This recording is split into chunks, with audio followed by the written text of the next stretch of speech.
Hi every one. ഇന്ന് നമുക്ക് Indian കോൺസ്റ്റിറ്റ്യൂഷനെ കുറിച്ച് പഠിക്കാം. നമ്മുടെ കോൺസ്റ്റിറ്റ്യൂഷൻ, അതായത് ഭരണഘടന എന്താണെന്ന് എന്ന് അറിയുന്നതിന് മുമ്പ് എങ്ങനെയാണ് നമുക്കൊരു ഭരണഘടന ഉണ്ടായി എന്ന് നോക്കാം. 1917 ആവുമ്പോഴേക്കും ഇന്ത്യയിലൊരു റെസ്പോൺസിബിൾ ഗവൺമെന്റ്, അതായത് ഉത്തരവാദിത്തമുള്ളൊരു സർക്കാരിനെ കൊണ്ടുവരുമെന്ന് ബ്രിട്ടീഷുകാർ അറിയിച്ചു. പക്ഷേ അതെപ്പോഴാണെന്ന് പറഞ്ഞിട്ടില്ല. അതിനുശേഷം ഗ്രാജുവലി അഡ്മിനിസ്ട്രേഷനിൽ ഇന്ത്യക്കാരുടെ എണ്ണം കൂടി വന്നു. ഇന്ത്യക്കാർ സ്വയം ഭരിക്കുന്ന സ്ഥാപനങ്ങളും വന്നു. അങ്ങനെ 1934 CPIയുടെ സ്ഥാപകനായ MN റോയ് പറഞ്ഞു, ഉത്തരവാദിത്തമുള്ള ഒരു സർക്കാർ ഉണ്ടാവണമെങ്കിൽ എന്താണതെന്ന് ആദ്യം മനസ്സിലാവണം. അതിന് നിയമങ്ങളൊക്കെ ഉള്ള ഒരു ഭരണഘടന ആദ്യം ഉണ്ടാക്കണം. അതുണ്ടാക്കാൻ ഒരു കോൺസ്റ്റിറ്റ്യൂന്റ് അസംബ്ലി വേണം. അദ്ദേഹമാണ് ഈ കോൺസ്റ്റിറ്റ്യൂന്റ് അസംബ്ലിയുടെ ഒരു ഐഡിയ ആദ്യം കൊണ്ടുവന്നത്. അടുത്ത വർഷം 1935 ഗവൺമെന്റ് ഓഫ് ഇന്ത്യ ആക്ട് വന്നു. അത് പ്രകാരം പ്രൊവിൻസസിനൊക്കെ സ്വയംഭരണാവകാശം ലഭിച്ചു, അതായത് ഓട്ടോണമി. പിന്നീട് 1935 തന്നെ കോൺസ്റ്റിറ്റ്യൂന്റ് അസംബ്ലി വേണമെന്നുള്ളത് കോൺഗ്രസിന്റെ കൂടി ആവശ്യമായി മാറി. 1938 ആവുമ്പോഴേക്കും ജവഹർലാൽ നെഹ്റു ഈ ആവശ്യത്തിന് കുറച്ചുകൂടി മൂർച്ച കൂട്ടി. സ്വതന്ത്രമായ ഒരു ഭരണഘടന ഉണ്ടാക്കണമെങ്കിൽ ഇന്ത്യക്കാർ മാത്രമേ അതിലുണ്ടാവാൻ പാടുള്ളൂ എന്ന് പറഞ്ഞു. അങ്ങനെ 1940 ഓഗസ്റ്റ് ഓഫറിൽ ഈ ആവശ്യം സ്വീകരിച്ചു. ഓഗസ്റ്റ് ഓഫർ എന്ന് വെച്ചാൽ ഇന്ത്യക്കൊരു ഡൊമീനിയൻ സ്റ്റേറ്റസ് നൽകാനും ഇന്ത്യക്കാർ മാത്രമുള്ള ഒരു കോൺസ്റ്റിറ്റ്യൂന്റ് അസംബ്ലി സ്ഥാപിക്കാനും അവർക്കൊരു ഭരണഘടന ഫ്രെയിം ചെയ്യാനുമുള്ള ഒരു ഓഫർ. ഈ ഡൊമീനിയൻ സ്റ്റേറ്റസ് എന്ന് വെച്ചാൽ ബ്രിട്ടീഷുകാരുടെ അണ്ടറിൽ ഒരു സ്വയംഭരണ രാജ്യമായി നിലനിൽക്കുക. ഇപ്പോഴുള്ള കാനഡ, ന്യൂസിലൻഡ്, ഓസ്ട്രേലിയ ഒക്കെ പോലെ. കോൺസ്റ്റിറ്റ്യൂന്റ് അസംബ്ലിയിലെ മെമ്പർമാർ ആരൊക്കെ ആയിരിക്കും എന്നുള്ളത് ഓഗസ്റ്റ് ഓഫറിൽ പറഞ്ഞിട്ടുണ്ടായിരുന്നില്ല. എന്നാൽ 1929 കോൺഗ്രസിന്റെ ലാഹോർ സെഷനിൽ തന്നെ എന്തു പറഞ്ഞു? ഡൊമീനിയൻ സ്റ്റേറ്റസ് അല്ല നമുക്ക് വേണ്ടത്, പൂർണ്ണ സ്വരാജ്, പൂർണ്ണമായ സ്വാതന്ത്ര്യം എന്നതാണ് നമ്മുടെ ആവശ്യമെന്ന് തീരുമാനിച്ചിരുന്നു. അതുകൊണ്ട് കോൺഗ്രസ് ഈ ഓഫർ നിരസിച്ചു. പിന്നീട് 1942 കോൺസ്റ്റിറ്റ്യൂന്റ് അസംബ്ലിയിലെ മെമ്പേഴ്സ് ആരൊക്കെ വേണമെന്നുള്ളതിനെ കുറിച്ച് പ്രശ്നം പരിഹരിക്കാൻ വേണ്ടി ബ്രിട്ടീഷുകാർ സ്റ്റെഫോർഡ് ക്രിപ്സിന്റെ അണ്ടറിൽ ഒരു ഡ്രാഫ്റ്റ് അയച്ചു. അതാണ് ക്രിപ്സ് മിഷൻ. ആ ഡ്രാഫ്റ്റില് വേൾഡ് വാർ കഴിഞ്ഞ ഉടൻ സ്വതന്ത്രമായ ഒരു കോൺസ്റ്റിറ്റ്യൂന്റ് അസംബ്ലി ഉണ്ടാക്കാൻ ബ്രിട്ടീഷുകാർ തയ്യാറാണെന്നും അതിലെ മെമ്പർമാരെ പ്രൊവിൻസസിൽ നിന്ന് തെരഞ്ഞെടുക്കപ്പെടുന്നവരും നാട്ടുരാജ്യങ്ങളിൽ നിന്ന് രാജാവ് നാമനിർദ്ദേശം ചെയ്തു വരുന്നവരായിരിക്കും എന്നായിരുന്നു പറഞ്ഞത്. കൂടാതെ ഏതെങ്കിലും നാട്ടുരാജ്യം ഇതിൽ നിന്ന് വിട്ടുനിൽക്കാൻ ആഗ്രഹിക്കുന്നുവെങ്കിൽ അതിന് സമ്മതമാണെന്നും അവർ വേണമെങ്കിൽ സ്വയം ഒരു ഭരണഘടന ഉണ്ടാക്കി വേറൊരു ബ്രിട്ടീഷുകാരുടെ അണ്ടറിൽ വേറൊരു സെപ്പറേറ്റ് രാജ്യം ആവാൻ സാധിക്കുന്നുകൂടി ഉണ്ടായിരുന്നു. ഈ രാജ്യങ്ങളൊക്കെ കോമൺവെൽത്തിന്റെ മെമ്പർഷിപ്പ് കിട്ടുമെന്ന് പറഞ്ഞു. പക്ഷേ കോൺഗ്രസും മുസ്ലിം ലീഗും ഈ ഡ്രാഫ്റ്റ് നിരസിച്ചു. കോൺഗ്രസ് പറഞ്ഞത് ഇത് പാർട്ടീഷന് വേണ്ടിയിട്ടുള്ളൊരു ബ്ലൂ പ്രിന്റ് ആണെന്നാണ്. രാജ്യം ഉണ്ടാവുന്നതിന് മുമ്പേ തന്നെ അതിനെ കീറി മുറിക്കലാണ് ഈ ഡ്രാഫ്റ്റ് എന്ന് പറഞ്ഞു. മുസ്ലിം ലീഗ് പറഞ്ഞതെന്ന് വെച്ചാൽ ഇതിൽ പാകിസ്ഥാൻ ഉണ്ടാക്കുന്നതിനെ കുറിച്ചൊന്നും പറഞ്ഞിട്ടില്ല. മുസ്ലിംസിന് വേണ്ടി മാത്രമുള്ളൊരു വേറൊരു രാജ്യം വേണം എന്നായിരുന്നു മുസ്ലിം ലീഗിന്റെ ഡിമാൻഡ്. അതിനെക്കുറിച്ച് ഇതിൽ സംസാരിച്ചിട്ടില്ല. അതുകൊണ്ട് ക്രിപ്സ് മിഷന് ഒരു ഫെയിലിയറായി മാറി. 1945 സെപ്റ്റംബർ 2 വേൾഡ് വാർ അവസാനിച്ചു. ആ വർഷം സെപ്റ്റംബർ 19 വൈസ്രോയി ആയിരുന്ന വേവല് സെൻട്രൽ ലെജിസ്ലേച്ചറിലും പ്രൊവിൻഷ്യൽ ലെജിസ്ലേച്ചറിലും ഇലക്ഷൻ പ്രഖ്യാപിച്ചു. ഇലക്ഷൻ 1945 ഡിസംബർ മുതൽ 1946 ജനുവരി വരെ നടക്കുമെന്നും പറഞ്ഞു. ആ ഇലക്ഷനിൽ ഈ 12 പ്രവിശ്യയിൽ നിന്നും 9 എണ്ണത്തിൽ കോൺഗ്രസ് ജയിച്ചു. കോൺഗ്രസിനായിരുന്നു ഭൂരിപക്ഷം. എന്നാൽ 3 എണ്ണത്തിൽ മുസ്ലിം ലീഗിനായിരുന്നു ഭൂരിപക്ഷം. അങ്ങനെ 1946 മാർച്ചില് കോൺസ്റ്റിറ്റ്യൂന്റ് അസംബ്ലി ഉണ്ടാക്കാൻ വേണ്ടി ബ്രിട്ടീഷുകാർ വീണ്ടും ഒന്ന് ട്രൈ ചെയ്തു. അതിനുവേണ്ടി ബ്രിട്ടീഷ് പ്രധാനമന്ത്രിയായിരുന്ന ആറ്റ്ലി 3 പേരടങ്ങുന്ന ഒരു ടീമിനെ ഇന്ത്യയിലേക്ക് അയച്ചു. ക്യാബിനറ്റ് മെമ്പർമാരായ secretary of state for India എന്ന പദവിയിലുള്ള പെതിക് ലോറൻസും board of trade president Stafford ക്രിപ്സും ഫസ്റ്റ് ലോർഡ് ഓഫ് അഡ്മിറാൽറ്റി പദവിയിലുള്ള AV അലക്സാണ്ടറുമായിരുന്നു അത്. അതുകൊണ്ട് ഇതിനെ ക്യാബിനറ്റ് മിഷൻ എന്നറിയപ്പെടുന്നു. ക്യാബിനറ്റ് മിഷൻ പ്രകാരം കോൺസ്റ്റിറ്റ്യൂന്റ് അസംബ്ലിയിൽ 389 സീറ്റ് ഉണ്ടായിരിക്കുന്നതാണ്.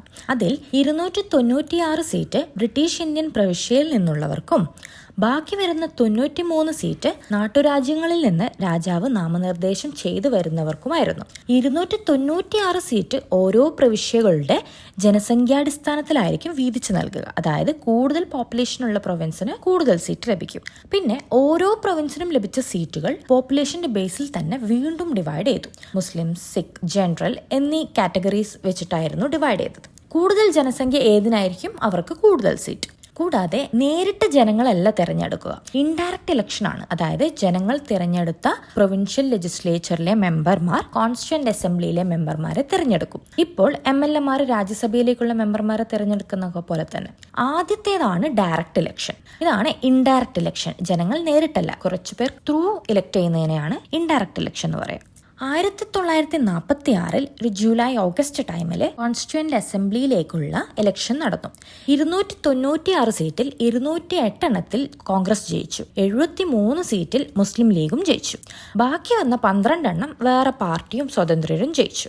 പ്രിൻസ്ലി സ്റ്റേറ്റ്സിലെ 93 സീറ്റും ആരും ഉണ്ടായിരുന്നില്ല. കാരണം നാട്ടുരാജാക്കന്മാർ ഇതിൽ നിന്ന് വിട്ടുനിന്നു. അവർക്ക് അവരുടേതായ സ്വന്തമായിട്ടുള്ള രാജ്യമായി മുന്നോട്ട് പോകാനായിരുന്നു ആഗ്രഹം. മുസ്ലിം ലീഗും ഇതിൽ നിന്ന് വിട്ടുനിന്നു. കാരണം പാകിസ്ഥാൻ എന്നൊരു വേറെ രാജ്യത്തിനെ കുറിച്ച് സംസാരിച്ചിട്ടില്ല. അതുകൊണ്ട് അവരും മാറി നിന്നു. അങ്ങനെ 1946 ഡിസംബർ 9 നടന്ന കോൺസ്റ്റിറ്റ്യൂന്റ് അസംബ്ലിയുടെ ആദ്യത്തെ മീറ്റിംഗിൽ 211 മെമ്പർമാരെ ഉണ്ടായിരുന്നുള്ളൂ. കോൺഗ്രസിന്റെ 208 പേരും മറ്റു 3 പേരും. ഫ്രാൻസിന്റെ രീതി ഫോളോ ചെയ്തുകൊണ്ട് കൂട്ടത്തിൽ ഏറ്റവും പ്രായം കൂടിയ വ്യക്തിയായ ഡോക്ടർ സച്ചിദാനന്ദ സിൻഹയെ കോൺസ്റ്റിറ്റ്യൂന്റ് അസംബ്ലിയുടെ താൽക്കാലിക പ്രസിഡന്റായി നിയമിച്ചു. പിന്നീട് ഡോക്ടർ രാജേന്ദ്ര പ്രസാദിനെ പ്രസിഡന്റായി ഇലക്ഷൻ മുഖേന തിരഞ്ഞെടുത്തു. കൂടാതെ ഉപരാഷ്ട്രപതിമാരായി HC മുഖർജിയെയും VT കൃഷ്ണമാചാരിയെയും കൂടി തിരഞ്ഞെടുത്തു. December 13 Jawaharlal Nehru objective resolution മുന്നോട്ട് വെച്ചു. ഇന്ത്യൻ ഭരണഘടനയുടെ ഒരു കാഴ്ചപ്പാടാണ് ഈ ഒബ്ജക്റ്റീവ് റെസൊല്യൂഷൻ. അതായത് ഭരണഘടനയുടെ അടിസ്ഥാനപരമായ കാര്യങ്ങൾ എന്തൊക്കെയായിരിക്കണം, ഫിലോസഫി എന്തായിരിക്കണം എന്നൊക്കെ ഉൾക്കൊള്ളുന്ന ഒരു റെസൊല്യൂഷൻ. ഈ ഒബ്ജക്റ്റീവ് റെസൊല്യൂഷനിലാണ് അദ്ദേഹം ഇന്ത്യ ഒരു യൂണിയൻ ഓഫ് സ്റ്റേറ്റ്സ് ആയിരിക്കണം എന്ന് പറഞ്ഞത്. കൂടാതെ ഇന്ത്യ ഒരു സ്വതന്ത്ര പരമാധികാരമുള്ള ജനാധിപത്യ ഭരണമുള്ള രാജ്യമായിരിക്കണമെന്നും ഭരണഘടന ഓരോ പൗരനും സാമൂഹികവും സാമ്പത്തികവും രാഷ്ട്രീയവുമായ നീതി ഉറപ്പുവരുത്തണമെന്നും ഓരോ പൗരനും ഒരേപോലെ അവസരങ്ങൾ ലഭിക്കുമെന്ന് പ്രതീക്ഷ ലഭിക്കണമെന്നും അതുപോലെ ചിന്തിക്കാനും ആവിഷ്കരിക്കാനും വിശ്വസിക്കാനും ആരാധിക്കാനുമുള്ള സ്വാതന്ത്ര്യവും ലഭിക്കണമെന്നും ഭരണഘടന പിന്നോക്ക വിഭാഗങ്ങളെ സംരക്ഷിക്കണമെന്നും ഉള്ള കാര്യങ്ങളാണ് ഈ ഒബ്ജക്റ്റീവ് റെസൊല്യൂഷനിൽ ഉൾപ്പെട്ടിട്ടുള്ളത്. 1947 ജനുവരി 22 കോൺസ്റ്റിറ്റ്യൂന്റ് അസംബ്ലിയിലെ എല്ലാവരും ഈ റെസൊല്യൂഷൻ അംഗീകരിച്ചു. അതിനാൽ ഈ കാര്യങ്ങളൊക്കെ മുൻനിർത്തിയുള്ള ഒരു കാഴ്ചപ്പാടുള്ള രാജ്യമായിരിക്കണം നമ്മുടെ ഇന്ത്യ. അത് ഇൻക്ലൂഡ് ചെയ്തിരിക്കുന്നതായിരിക്കണം നമ്മുടെ ഭരണഘടന. ഇതിനുശേഷം ചില നാട്ടുരാജ്യങ്ങൾ അവിടുത്തെ രാജാക്കന്മാർ അവർ നോമിനേറ്റ് ചെയ്ത മെമ്പേഴ്സിനെ കൂടി കോൺസ്റ്റിറ്റ്യൂന്റ് അസംബ്ലിയിലേക്ക് അയച്ചു. പിന്നീട് അങ്ങ് ബ്രിട്ടനിൽ ഭരണം മാറി. 1947 ഫെബ്രുവരി 20 ക്ലെമന്റ് ആറ്റ്ലിയുടെ ഭരണകൂടം 1948 ജൂൺ 3 ഇന്ത്യ വിട്ടുപോകാൻ തീരുമാനിച്ചു. കൂടാതെ മൗണ്ട് ബാറ്റൺ പുതിയ വൈസ്രോയായി നിയമിക്കപ്പെട്ടു. അദ്ദേഹം കൊണ്ടുവന്ന മൗണ്ട് ബാറ്റൺ പ്ലാൻ പ്രകാരം 1947 ഓഗസ്റ്റ് 15 ബ്രിട്ടീഷ് ഇന്ത്യയെ 2 രാജ്യമായി രൂപീകരിക്കാൻ തീരുമാനിച്ചു. അതാണ് ഇന്ത്യയും പാകിസ്ഥാനും. 1947 ജൂലൈയിൽ ബ്രിട്ടീഷുകാർ ഇൻഡിപെൻഡൻസ് ഓഫ് ഇന്ത്യ ആക്ട് പുറപ്പെടുവിച്ചു. ഇത് പ്രകാരം കോൺസ്റ്റിറ്റ്യൂന്റ് അസംബ്ലി ഒരു പരമാധികാരമുള്ള ഒരു ബോഡിയായി മാറി.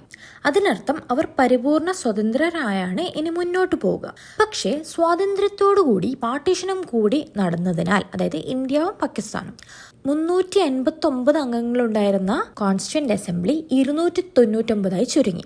കോൺസ്റ്റിറ്റ്യൂന്റ് അസംബ്ലി പിന്നീട് കോൺസ്റ്റിറ്റ്യൂഷൻ ഉണ്ടാക്കുക മാത്രമല്ല നിയമസഭയായിട്ട്, അതായത് നിയമങ്ങൾ ഉണ്ടാക്കുകയും കൂടി ആ ഫംഗ്ഷനും കൂടി ചെയ്യേണ്ടി വന്നു. അതിനാലാണ് കോൺസ്റ്റിറ്റ്യൂന്റ് അസംബ്ലിയെ ആദ്യ പാർലമെന്റ് എന്നുകൂടി പറയപ്പെടുന്നത്. കോൺസ്റ്റിറ്റ്യൂന്റ് അസംബ്ലിയായി മുന്നോട്ട് പോകുമ്പോൾ ഡോക്ടർ രാജേന്ദ്ര പ്രസാദ് ആയിരിക്കും പ്രസിഡന്റ്. ലെജിസ്ലേറ്റീവ് ഫംഗ്ഷൻ ചെയ്യുമ്പോൾ GV മാവ്ലങ്കർ ആയിരിക്കും ചെയർമാൻ.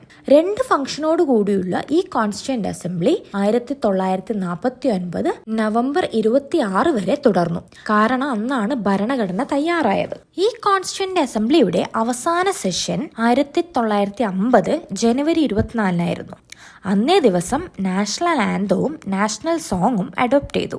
കൂടാതെ ഇന്ത്യയുടെ പ്രസിഡന്റായി ഡോക്ടർ രാജേന്ദ്ര പ്രസാദിനെ തിരഞ്ഞെടുത്തു. 1947 ജൂലൈ 22 നാഷണൽ ഫ്ലാഗ് അഡോപ്റ്റ് ചെയ്തിട്ടുണ്ട്. ഇത്രയും ഭീമാകാരമുള്ള ഒരു ഭരണഘടന ഉണ്ടാക്കാൻ വേണ്ടി 60ഓളം രാജ്യങ്ങളുടെ കോൺസ്റ്റിറ്റ്യൂഷൻ ഭരണഘടനകൾ റെഫർ ചെയ്തിട്ടുണ്ടായിരുന്നു. ഈ നമ്മുടെ ഭരണഘടന ഉണ്ടാക്കാൻ വേണ്ടിയിട്ട് 2 വർഷവും 11 മാസവും 18 ദിവസവുമാണ് എടുത്തത്. ഏകദേശം 60 ലക്ഷത്തോളം രൂപ ചെലവ് വന്നു. ഇത്രയും ഡൈവേഴ്സായ രാജ്യത്തിന് വേണ്ടി ഒരു കോൺസ്റ്റിറ്റ്യൂഷൻ ഉണ്ടാക്കുന്നതുകൊണ്ട് കോൺസ്റ്റിറ്റ്യൂന്റ് അസംബ്ലിയെ 21 കമ്മിറ്റികളായി തിരിച്ചു. അതിൽ 8 മേജർ കമ്മിറ്റിയും 13 മൈനർ കമ്മിറ്റിയുമായിരുന്നു. അതിലേറ്റവും ഇമ്പോർട്ടന്റ് ആയ കമ്മിറ്റി ആയിരുന്നു ഡ്രാഫ്റ്റിംഗ് കമ്മിറ്റി. 1947 ഓഗസ്റ്റ് 29 ഈ കമ്മിറ്റി രൂപീകരിച്ചത്. ബാക്കിയുള്ള കമ്മിറ്റികൾ അവരവരുടെ റെക്കമെൻഡേഷൻ ഡ്രാഫ്റ്റിംഗ് കമ്മിറ്റിക്ക് നൽകും. എന്നിട്ട് അവരാണ് ഡ്രാഫ്റ്റ് ചെയ്യുക. ഉദാഹരണമായി പ്രൊവിൻഷ്യൽ കോൺസ്റ്റിറ്റ്യൂഷൻ കമ്മിറ്റി എന്നൊരു കമ്മിറ്റി പ്രൊവിൻസസിന് വേണ്ടിയുള്ള റെക്കമെൻഡേഷൻ നൽകും. അങ്ങനെ ഈ റെക്കമെൻഡേഷൻ ഒക്കെ വെച്ച് ഡ്രാഫ്റ്റിംഗ് കമ്മിറ്റി ഒരു നല്ലൊരു ഡ്രാഫ്റ്റ് തയ്യാറാക്കും. ഡ്രാഫ്റ്റിംഗ് കമ്മിറ്റിയുടെ ചെയർമാൻ ആയിരുന്നു ഡോക്ടർ ബി ആർ അംബേദ്കർ. ഇതിനാലാണ് അദ്ദേഹത്തെ ഫാദർ ഓഫ് ഇന്ത്യൻ കോൺസ്റ്റിറ്റ്യൂഷൻ എന്നറിയപ്പെടുന്നത്. ഈ കമ്മിറ്റിയിലുള്ള മറ്റു മെമ്പർമാരായിരുന്നു N Gopalaswami Ayyangar, Alladi Krishnaswami Ayyar, doctor K M Munshi, Syed Muhammad Saadulla, N Madhav Rao, T Krishnamachari. Drafting committee prepare ചെയ്ത ആദ്യ ഡ്രാഫ്റ്റ് 1948 ഫെബ്രുവരിയിൽ doctor B N Rau compile ചെയ്ത് 8 മാസത്തോളം പൊതുജനാഭിപ്രായം തേടി. അങ്ങനെ അന്നേ വർഷം ഒക്ടോബറിൽ സെക്കൻഡ് ഡ്രാഫ്റ്റും തയ്യാറായി. പിന്നെ ഫൈനൽ ഡ്രാഫ്റ്റ് 1948 നവംബർ 4 റെഡിയായത്. പിന്നീട് ഒരു വർഷം വീണ്ടും ചർച്ചകൾ നടന്നു. അതായത് 1949 നവംബർ വരെ. അവസാനം നവംബർ 26 ഈ ഡ്രാഫ്റ്റ് പാസ്സായി. 395 ആർട്ടിക്കിളും 8 ഷെഡ്യൂളും കൂടാതെ ഒരു പ്രിയാമ്പിളും കൂടിയതായിരുന്നു ഈ ഡ്രാഫ്റ്റ്. ഇനി ഇത് ഇംപ്ലിമെന്റ് ചെയ്യണം. അപ്പോൾ നെഹ്റു പറഞ്ഞു, 1929 INCയുടെ ലാഹോർ സെഷനിൽ പൂർണ്ണ സ്വരാജ് റെസൊല്യൂഷൻ പാസ്സാക്കിയിരുന്നല്ലോ. ഡൊമീനിയൻ സ്റ്റേറ്റസ് അല്ല വേണ്ടത്, പൂർണ്ണ സ്വരാജ് ആണ് നമുക്ക് ആവശ്യമെന്ന് കോൺഗ്രസ് മാറ്റി എഴുതിയത് അന്നല്ലേ. അതിനുശേഷം രവി നദിയുടെ തീരത്ത് ഇന്ത്യൻ പതാക ഹോയിസ്റ്റ് ചെയ്തുകൊണ്ട് പൂർണ്ണ സ്വരാജ് ഡേ ആയി ആഘോഷിച്ചത് ജനുവരി 26, അതായത് 1930 ജനുവരി 26 അതിനൊരു സ്മാരകമായി 1950 ജനുവരി 26 നമുക്ക് കോൺസ്റ്റിറ്റ്യൂഷൻ ഇംപ്ലിമെന്റ് ചെയ്യാമെന്ന് പറഞ്ഞു. പക്ഷെ രാജ്യം മുന്നോട്ട് സ്മൂത്തായി പോവാൻ വേണ്ടിയിട്ട് ഭരണഘടനയുടെ ചില ഭാഗങ്ങൾ നവംബർ 26 തന്നെ നിലവിൽ വന്നു. പൗരത്വം, ഇലക്ഷൻസ് തുടങ്ങിയവയൊക്കെയായിരുന്നു അത്. ബാക്കിയുള്ള കാര്യങ്ങളൊക്കെ 1950 ജനുവരി 26 നിലവിൽ വന്നത്. ഇതിനാലാണ് അന്നേ ദിവസം നമ്മൾ റിപ്പബ്ലിക് ഡേ ആയി ആഘോഷിക്കുന്നത്. എന്നിരുന്നാലും പൊതു തെരഞ്ഞെടുപ്പ് വരെ കോൺസ്റ്റിറ്റ്യൂന്റ് അസംബ്ലിയെ ഒരു താൽക്കാലിക പാർലമെന്റായി മുന്നോട്ട് കൊണ്ടുപോകാൻ തീരുമാനിച്ചു. ഇനി കുറച്ച് ഫാക്ട്സ് നോക്കാം. നമ്മുടെ കോൺസ്റ്റിറ്റ്യൂഷൻ ഭയങ്കര വലുതാണെന്ന് നമുക്കറിയാമല്ലോ. അപ്പോൾ ഈ കോൺസ്റ്റിറ്റ്യൂന്റ് അസംബ്ലിയുടെ ചിഹ്നമായി തെരഞ്ഞെടുത്തത് ആനയായിരുന്നു. കോൺസ്റ്റിറ്റ്യൂഷൻ പണ്ട് ഇന്ന് പ്രിന്റ് ചെയ്യുന്ന പോലെ ആയിരുന്നില്ല. ആദ്യം കൈകൊണ്ട് എഴുതിയുണ്ടാക്കിയതായിരുന്നു. ഇംഗ്ലീഷിൽ അത് എഴുതിയത് പ്രേം ബിഹാരി നരേൻ റായ്സാദയാണ്. എന്നാൽ ഹിന്ദിയിൽ വസന്ത് കൃഷ്ണൻ വൈദ്യയാണ് എഴുതി തയ്യാറാക്കിയത്. നമ്മുടെ ഭരണഘടന എങ്ങനെ നിലവിൽ വന്നു എന്ന കാര്യം എല്ലാവർക്കും മനസ്സിലായി എന്ന് വിചാരിക്കുന്നു. ഇനി നമുക്ക് നെക്സ്റ്റ് വീഡിയോയിൽ ഈ കോൺസ്റ്റിറ്റ്യൂഷന്റെ ഫീച്ചേഴ്സിനെ കുറിച്ച് കൂടുതൽ പഠിക്കാം.